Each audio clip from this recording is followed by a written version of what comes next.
TAC és una associació sense ànim de lucre fundada el 2010. L'associació va estar impulsada per gent jove que crèiem que en un nou país i en una nova Europa i crèiem que podíem utilitzar l'art i la cultura com a eina de transformació social.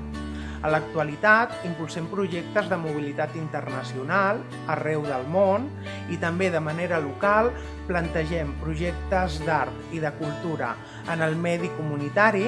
per treballar amb gent jove, però també utilitzem les noves tecnologies posant-les a l'abast dels joves per treballar en aspectes positius, eines socioeducatives, perquè creiem que la cultura i l'art són bisagres o eines que ens permeten treballar de forma molt eficaç i molt òptima amb els joves per fer-los ciutadans del dia de demà.